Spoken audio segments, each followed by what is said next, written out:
Hi, my name is Cason Cunningham, and I chose to do America's God from Jonathan Edwards to Abraham Lincoln, Chapter 5. The first thing I really noticed and liked was in the 13 colonies that became the United States, Republican and Protestant conviction merged as they did nowhere else in the world. I really thought that was interesting, just kind of this idea of liberty and, God-given rights versus, rights of a divine king or something like that. I thought that was very interesting. Um, Sorry, I'm going through this in a highlighted fashion because I can't keep my thoughts straight. I liked how they talked about how there was kind of this conversion from what had been in I believe it was the 1740s. Most Christians didn't really, you know, agree with this colonial idea or Republican idea of Christianity and how they could be compatible. At the very end, I like the quote from Alexis de Tocqueville talking about how the two ideas that in most places were at odds, religion and politics, had converged in the United States to be powerful allies. Two perfectly distinct elements that elsewhere have often made war with each other, but which in America they have succeeded in incorporating somehow into another and combining marvelously. I mean to speak of the spirit of religion and the spirit of freedom, and that's kind of a theory an idea that runs throughout this chapter, talking about how Protestant Christians in the colonies shifted from a more pious and I don't know, I believe it's Romans 13, all authority is put in place by God and by his authority, and kings don't wield the sword unwittingly. Another couple of outside examples I found was The Modernity of Jonathan Edwards by Vincent Thomas. Um,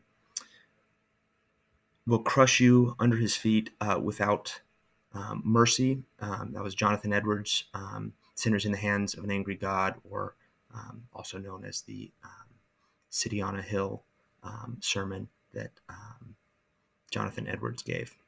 Another outside piece of evidence I found was Thomas Paine's political theories, talking about the impulses of conscience and government, like dress, is the badge of lost lost innocence. Kind of speaking of kind of this idea that the government that governs best governs least, and this kind of shift from if God put this in place, that's how it's kind of ideally supposed to be, and more of a shift to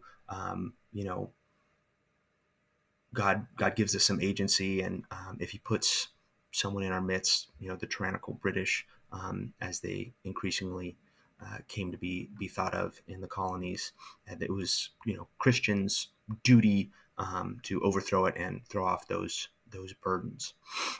Another interesting thing in this reading that was a little bit out of the ordinary, I guess, was in Thomas Paine when he was, writing Common Sense. He was using a lot of, kind of this Republican and Protestant ideology and vocabulary. And despite the fact that he was not a particularly religious man and didn't necessarily think of religion in the high esteem that a lot of colonists did, I thought that was very interesting.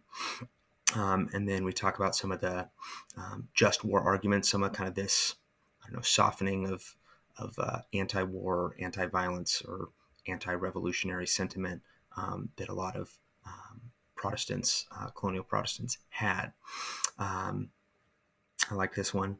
The self-defensive war lawful, from John Carmichael from the Forks at Brandywine, Pennsylvania, preached June 4th, 1775, in order to prove his title. Okay.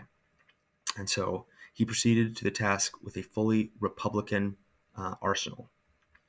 So that's kind of what I found interesting in this chapter, was kind of the shift from a non political, kind of almost anti-political sentiment, which was generally more anti-Catholic, to a more Republican ideas, and how that kind of coalesced with Christianity in the early times. Okay, thank you so much.